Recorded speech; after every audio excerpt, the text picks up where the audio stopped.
नमस्कार, आप देख रहे हैं खबरें फटाफट। शुरुआत करेंगे आज की कुछ बड़ी खबरों के साथ। खेत में बकरी जाने पर महिला को जमकर पीटा। गोपालगंज में बेटा बचाने की करता रहा कोशिश। आरोपी बरसाते रहे डंडे, बेहोश हुई तब भागे। गोपालगंज में बकरी चराने के आरोप में लोगों ने एक महिला को बुरी तरह से पीट कर जख्मी कर दिया है। सदर अस्पताल में उसकी स्थिति नाजुक बनी हुई है। वहीं पुलिस पूरे मामले की जांच कर आरोपियों की गिरफ्तारी के लिए छापेमारी कर रही है। महिला की बेरहमी से पिटाई का वीडियो सामने आया है, जिसमें महिला हरदम बचाने का प्रयास कर रही है, लेकिन लोग नहीं छोड़ रहे हैं।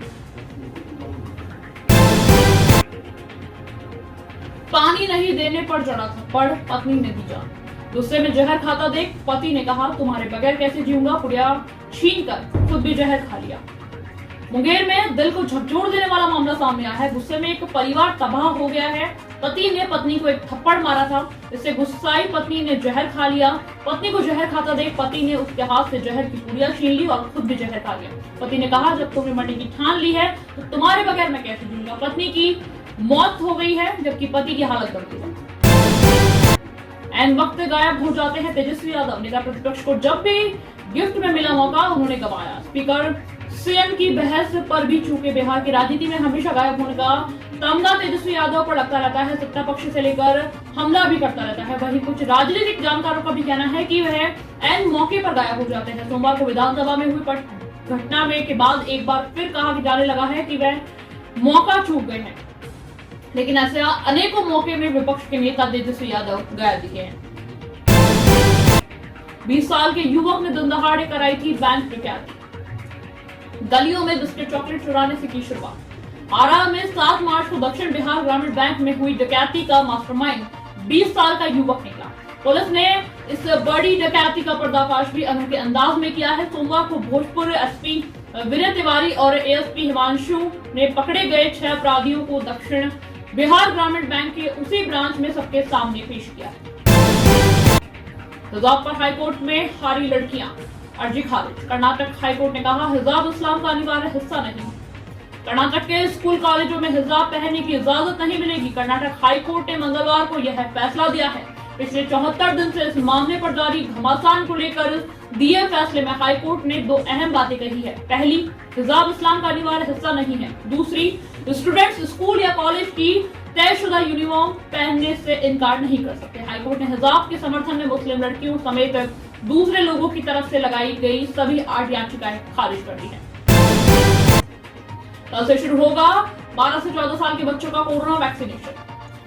16 मार्च से 12 से 14 साल के बच्चों के कोविड टीकाकरण शुरुआत हो जाएगी। इसके साथ ही इसी दिन से 60 साल की उम्र के सभी वरिष्ठ नागरिकों को बूस्टर डोज भी दी जाएगी। 12 से 14 साल की आयु का कोई भी व्यक्ति वैक्सीनेशन के लिए कोविड पोर्टल और सरकार की ओर से बताए गए अन्य प्लेटफॉर्म्स के जरिए वैक्सीन के लिए रजिस्ट्रेशन करवा सकता है। सरकार की ओर से इसके लिए दिशा निर्देश भी जारी कर दिए गए हैं। 12 से 14 साल के आयु के बच्चों को हैदराबाद स्थित बायोलॉजिकल इवांस द्वारा निर्मित कोविड-19 कोवैक्सीन की शुरुआत की जाएगी। पाकिस्तान के पास बचा है सिर्फ 5 दिन का तेल। आर्थिक तंगी से जूझ रहे पाकिस्तान के सामने एक और सबसे बड़ी समस्या खड़ी हो गई है। रूस और यूक्रेन के बीच जंग का असर अब इमरान खान सरकार पर भी पड़ने लगा है। रूस और यूक्रेन के बीच जंग की वजह से अंतर्राष्ट्रीय बाजार में तेल की कीमत बढ़ने से पाकिस्तान पेट्रोलियम उत्पादों की कमी से जूझ रहा है। उसके बाद डीजल का केवल 5 दिन का भंडारा बचा है। एक्सप्रेस ट्रिब्यूशन अखबार की रिपोर्ट के मुताबिक पाकिस्तानी बैंकों ने भी तेल कंपनियों को उच्च जोखिम वाली श्रेणियों में रखा है और कर्ज देने से इनकार कर दिया है। डीजल के भंडार में आई कमी के साथ ही पाकिस्तान की इमरान सरकार भी मुश्किल में फंस गई। दफ्तर में निजी काम के लिए मोबाइल इस्तेमाल करने पर जा सकती है नौकरी। तमिलनाडु की एक अदालत ने कहा है कि सरकारी कर्मचारियों को दफ्तर के समय में निजी काम के लिए मोबाइल फोन पर इस्तेमाल नहीं करना चाहिए। अदालत ने इस बारे में तमिलनाडु सरकार से नियम कायदे बनाने के लिए भी कहा है। मामला मदुरै का है। यहाँ मद्रास हाईकोर्ट की बेंच ने एक सरकारी कर्मचारी की याचिका पर सुनवाई के दौरान यह आदेश दिया है। याचिका स्वास्थ्य विभाग की महिला कर्मचारी ने लगाई थी। उन्हें दफ्तर के काम में दौरान मोबाइल का इस्तेमाल करते हुए पाया गया था। इस वजह से विभाग ने उन्हें निलंबित कर दिया था। इसके खिलाफ उन्होंने अदालत में याचिका लगाते हुए मांग की थी कि उनका निलंबन आदेश रद्द करने का विभाग को आदेश भी दिया जाए।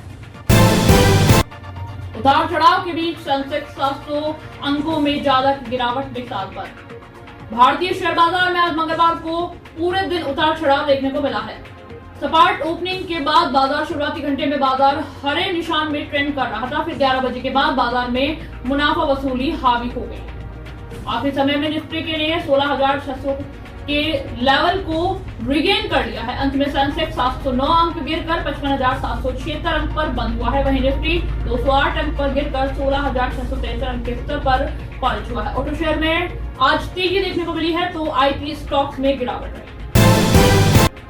मुफ्त बिजली के तौर पर पहली गारंटी 1 अप्रैल से देगी लागू। केजरीवाल ने किया था वादा। आम आदमी पार्टी ने पंजाब में लोगों को दी गई गारंटी को लागू करने के लिए कमर कसी है। बताया जा रहा है कि पार्टी ने स्वास्थ्य और शिक्षा के बुनियादी ढांचे के लिए एक रूपरेखा तैयार करने और सभी को 300 यूनिट मुफ्त बिजली सुनिश्चित करने के लिए एक कथित तौर पर कार्रवाई शुरू कर दी गई है। द ट्रिब्यून ने आम आदमी पार्टी के सूत्रों के हवाले से कहा है कि हालांकि सरकार का प्राथमिक ध्यान अभी सुचारू रूप से शपथ ग्रहण समारोह सुनिश्चित करने पर है, लेकिन पार्टी के शीर्ष अधिकारी पहले से ही शिक्षा और स्वास्थ्य नीतियों के लिए दिशा निर्देश तैयार करने के लिए कार्यवाही कर रहे हैं। आज की खबरें फटाफट में बस इतना ही। कल फिर मुलाकात होगी कुछ बड़ी खबरों के साथ। तब तक के लिए देखते रहिए भोजपुरिया।